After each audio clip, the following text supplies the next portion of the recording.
Visakhapatnam range డీఐజీగా బాధ్యతలు చేపట్టిన తర్వాత గోపీనాథ్ విజయనగరంలో పర్యటించారు. ఆయనకు జిల్లా ఎస్పీ వకుల్ జిందాల్, 5వ బెటాలియన్ కమాండెంట్ మల్లికా కర్గ్ పుష్పగుచ్చాలు అందించి స్వాగతం పలికారు.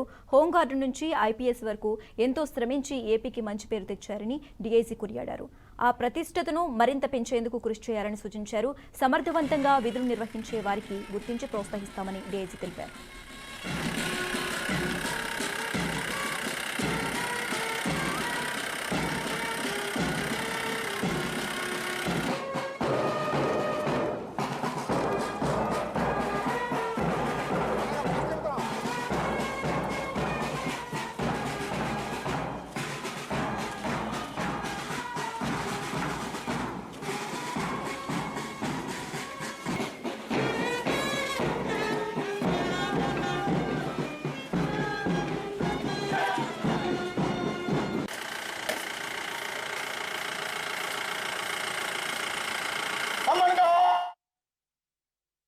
పరేడ్ ఎలా నిర్వహిస్తున్నారు, ఎలా ప్రాక్టీస్ చేస్తున్నారు అది పరిశీలించడం జరిగింది.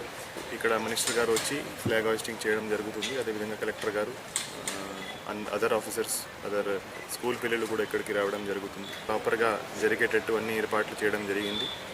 పరేడ్ కూడా ఇన్స్పెక్ట్ చేయడం జరిగింది. పరేడ్ మన పోలీస్ సిబ్బంది ఎలా పరేడ్ రిహర్సల్ చేస్తున్నారు, ఎలా ప్రాక్టీస్ చేస్తున్నారు లేకుండా పరేడ్ నిర్వహించాలని ఆదేశాలు